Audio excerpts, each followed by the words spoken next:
Assalamualaikum warahmatullahi wabarakatuh. Sobat Misteri Sunyi Mencekam. Edisi cerita misteri kali ini berkisah tentang seorang anak yang dijadikan tumbal oleh ayahnya sendiri. Bagaimana cerita selengkapnya? Langsung saja kita simak sebuah kisah misteri yang berjudul Jadi Korban Tumbal Pesugihan Ayah. Semalam aku mimpi buruk lagi tentang ayahku yang selalu jadi monster yang memakan pegawai pabriknya. Aneh memang, ayahku dulunya memang punya pabrik tekstil yang mempekerjakan banyak pegawai. Namun, aku ditinggal ayah dan ibuku saat aku berusia 5 tahun. Benar, terlalu dini untuk dapat mengingat jelas kedua orang tuaku yang selalu sibuk dengan pekerjaan mereka. Terlebih, semakin hari ingatanku akan sosok ayah perlahan digantikan oleh sosok seram yang selalu menghantui mimpiku itu. Selain ditinggal kedua orang tua, usia 5 tahun itu juga menjadi waktu terakhirku bisa berbicara dan berjalan. Seketika orang tuaku meninggal di tempat karena kecelakaan. Aku yang saat itu sedang bermain bersama temanku, tiba-tiba jatuh tersungkur. Aku jadi lumpuh dan bisu. Sekarang usiaku sudah 22 tahun.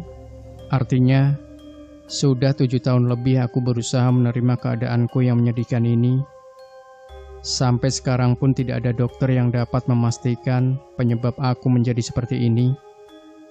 Sudah selama itu pula, aku tinggal bersama nenekku yang sangat penyayang. Meski sering merasa aneh, aku justru lebih menyayangi nenekku daripada kedua orang tuaku. Mungkin karena mereka meninggalkanku terlalu cepat, entahlah. Yang pasti aku senang hidup bersama nenek. Aku dirawat seperti anak kandungnya sendiri. Aku pun diajari bahasa isyarat agar bisa berkomunikasi dengan anak-anak yang lain di sekolah. Tapi kebahagiaanku tidak serta-merta dapat menghilangkan ketakutan dari trauma masa kecil dan mimpi buruk yang sering kualami. Karenanya aku sering menangis seorang diri di kamar. Esoknya nenek mengelus kepalaku saat aku masih pulas tidur. Seketika itu pula aku membuka mataku melihat nenek menatapku pilu. Aku tidak mengerti dengan ekspresinya waktu itu, karena dia selalu tersenyum setiap kali membangunkanku. "Nana, sepertinya sudah saatnya nenek menceritakan apa yang sebenarnya terjadi," kata nenek pelan. "Maksud nenek?" tanya aku melalui bahasa isyarat. Nenek kemudian membantuku duduk sambil memegangi tanganku yang hangat. Nenek memulai ceritanya. "Dulu pabrik ayahmu hanyalah usaha kecil. Kualitas baju yang jelek dan harga yang terlalu tinggi menyebabkan banyak pelanggan menghilang. Setiap bulannya ia merugi. Tidak ada keuntungan yang bisa diambil dari pabrik itu. Hingga suatu hari, ayahmu berani mengambil risiko untuk memakai pesugihan. Dia takut kalau penghasilan satu-satunya itu bangkrut.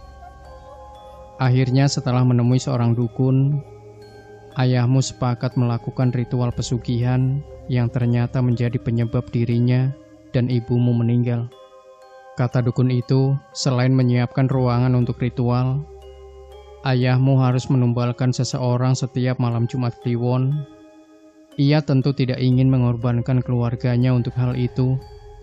Bagaimana mungkin ayahmu melakukan itu saat alasan menggunakan pesugihan adalah demi kelangsungan hidup keluarganya? Ayahmu kemudian terpaksa menumbalkan satu persatu pegawainya agar pesugihan itu bisa berjalan.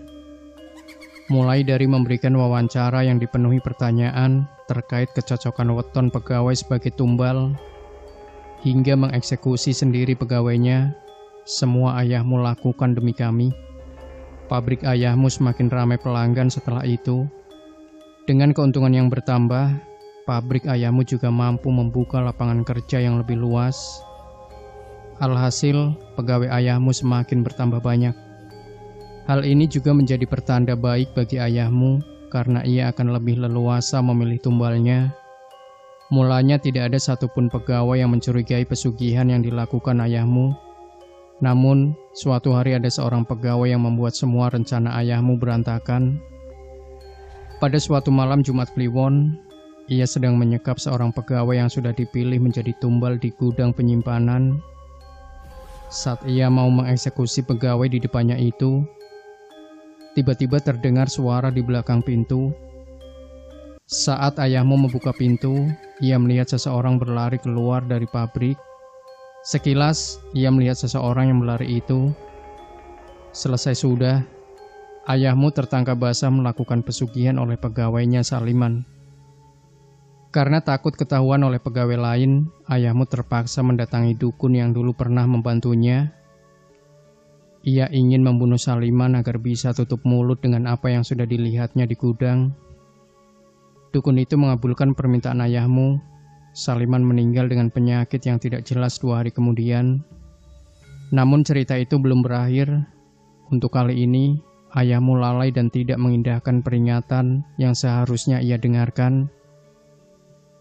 Sehari setelah Saliman meninggal, istrinya datang ke pabrik milik ayahmu. Ia berdiri di tengah pabrik dan berkata sumpah serapah kepada ayahmu. "Dasar manusia biadab! Terkutuklah kau dan keluargamu atas semua pegawai yang sudah kau tumbalkan untuk pesugihanmu. Aku bersumpah atas kematianmu.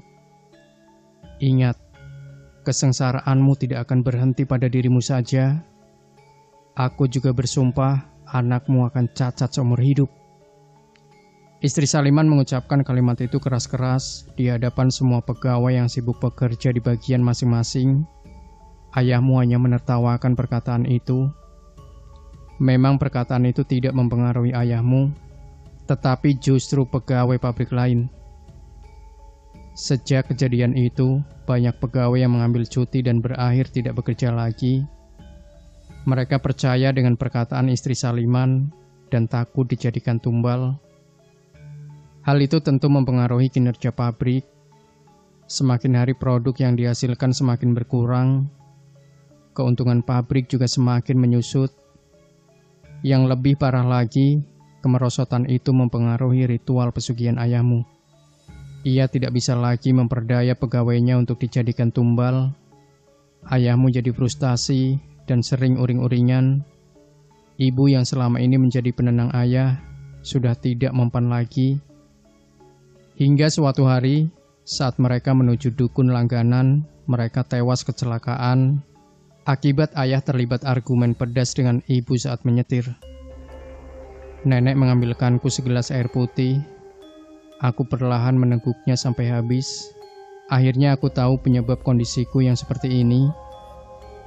Sekarang, aku bisa tidur tenang tanpa memimpikan ayah sebagai sosok yang seram. Yang bisa kulakukan sekarang hanyalah meminta ampunan dari dosa-dosa yang sudah mereka perbuat. Demikian Sobat Misteri Sunyi Mencekam. Jangan lupa berikan komentar Anda, like, share video ini, subscribe channel Sunyi Mencekam, dan nantikan terus cerita-cerita misteri terbaru dari kami. Wassalamualaikum warahmatullahi wabarakatuh.